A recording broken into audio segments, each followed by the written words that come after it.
জাতীয় স্মৃতিসৌধে বীর শহীদদের প্রতি শ্রদ্ধা জানাচ্ছেন সর্বস্তরের মানুষ। এ নিয়ে আরও জানাতে সেখান থেকে যুক্ত হচ্ছেন সহকর্মী জান্নাতুল মোহনা ও আলফি রায়হান।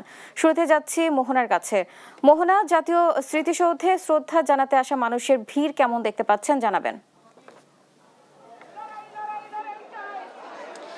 ভোরের সূর্যোদয়ের পর থেকে আমরা যে পরিমাণ রাজনৈতিক দল, সামাজিক সাংস্কৃতিক সংগঠনকে জাতীয় স্মৃতিসৌধে শহীদদের প্রতি শ্রদ্ধা নিবেদন করতে দেখেছিলাম, এর চাইতে যত বেলা বাড়ছে ততই বেশি আমরা ভিড় লক্ষ্য করছি এবং সারি সারি ব্যানার নিয়ে তারা জাতীয় স্মৃতিসৌধে আসছেন এবং সেই সাথে অনেক সাধারণ মানুষও আসছেন, সন্তান তার বাবার হাত ধরে আসছেন, এমনকি স্বামী তার স্ত্রীকে নিয়ে আসছেন। এরকম আমরা দেখছি যে একটি পারিবারিক মেলবন্ধনও হচ্ছে।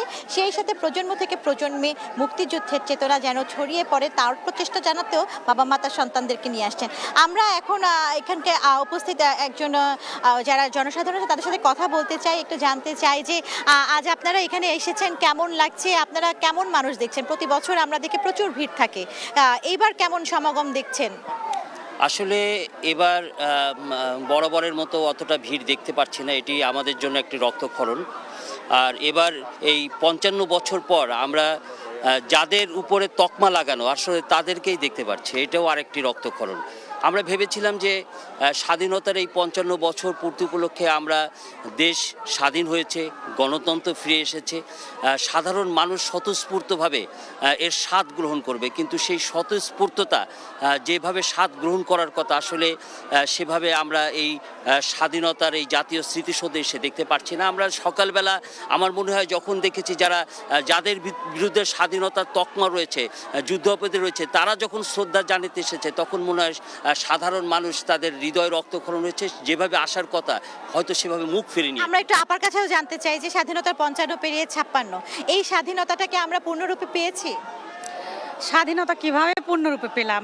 আমরা আসলে স্বাধীনতা পাইনি, কারণ আমি যখন সকালে আসলাম, সকালে এসে দেখি এই যে একটা হাজার লক্ষ লক্ষ শহীদ আমাদের যে তাদের আত্মত্যাগের বিনিময়ে যে স্বাধীনতা, এই স্বাধীনতাটা কিন্তু আমরা পাইনি। কারণ এসে দেখি জনসাধারণের ঢল প্রত্যেক বছর ছিল, এবছর কিন্তু সেভাবে আশানুরূপ নেই। যেমনটা আপনারাও শুনছেন দর্শক, যে আসলে যেমনটা আমরাও বলছিলাম, বিগত বছরগুলোর তুলনায় এবার কিন্তু জনসাধারণের ঢল একদমই কম, বলা যায় চোখে পড়ার মতোই না। তো আমাদের সহকর্মী আলভি রায়হান আছেন স্মৃতিসৌধ প্রাঙ্গণে, আমরা তার কাছে চলে যাচ্ছি সরাসরি।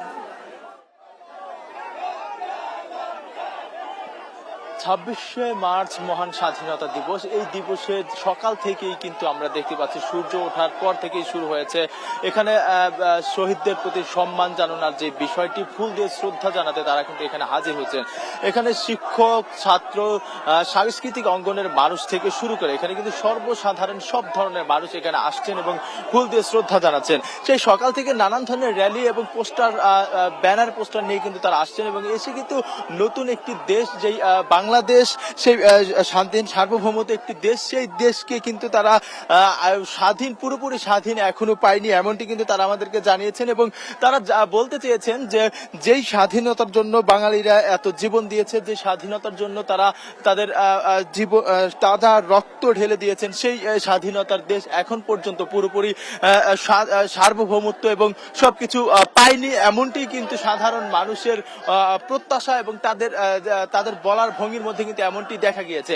এবং তারা আমাদেরকে জানিয়েছেন যে এই দেশটাকে আসলে সুষ্ঠু, সুন্দর এবং সবার সাথে মিলেমিশে সবাই একসাথে যেন একটি স্বাধীন সার্বভৌমত্ব ভাবে তারা চলতে পারে এবং স্বাধীনভাবে কথা বলতে পারে, বুক চেতিয়ে এগিয়ে যেতে পারে, এই সব কিন্তু তারা আসলে চাচ্ছে। আমরা কিন্তু দেখতেই পাচ্ছি যে শ্রদ্ধাঞ্জলি জানাতে নানান শ্রেণীর মানুষ, নানান পেশার মানুষ এখানে আসছে। আমরা যদি এখানে একটু কথা বলি, আসলে 26শে মার্চটাকে কিভাবে আপনারা ধারণ করেন, যদি একটু বলতেন। ধন্যবাদ।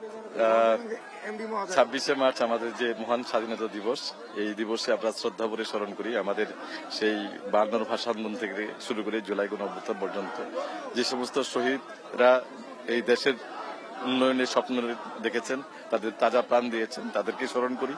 পাশাপাশি ভাবে যে সমস্ত বীর শহীদদের তাদের যে স্যাক্রিফাইসের জন্য আজকে আমরা স্বাধীন দেশে বসবাস করছি, আমরা সেই জায়গায় তাদেরকে শ্রদ্ধা ভরে স্মরণ করি। আমরা স্বপ্ন দেখি একটা অর্থনৈতিকভাবে শক্ত, মজবুত ভিত্তির উপরে দাঁড়িয়ে বাংলাদেশ আগামী দিনে যাবে। সেই ক্ষেত্রে ব্যাংকিং সেক্টরে জনতার ব্যাংক হিসেবে কাজ করবে। আসলে শুনলেন যে তাদের যে প্রত্যাশা, তাদের যে আশা, স্বাধীন দেশে, স্বাধীন সার্বভৌমত্ব একটি দেশে, এই দেশে তাদের এমনটি প্রত্যাশা তারা যেন সুন্দর এবং সুস্থভাবে জীবনযাপন করতে পারে এবং সেই স্বাধীনতার চেতনা নিয়ে তারা যেন বেঁচে থাকতে পারে, এমনটি কিন্তু তাদের প্রত্যাশা। এই স্বাধীনতা দিবসে আসলে সবার স্বাধীনতা অর্জন করা, সবার স্বাধীনতার সেই মূল যে প্রত্যাশিত বিষয়টি, সেটি যেন সবাই পায় এবং সবাই যেন সমভাবে বুক চিতিয়ে বাঁচতে পারে বাংলাদেশে, এমনটি চাওয়া প্রত্যেকটি সাধারণ জনগণের। সাভারের স্মৃতিসৌধ থেকে আলভি রায়হান, এই ছিল আমার কাছে সর্বশেষ তথ্য।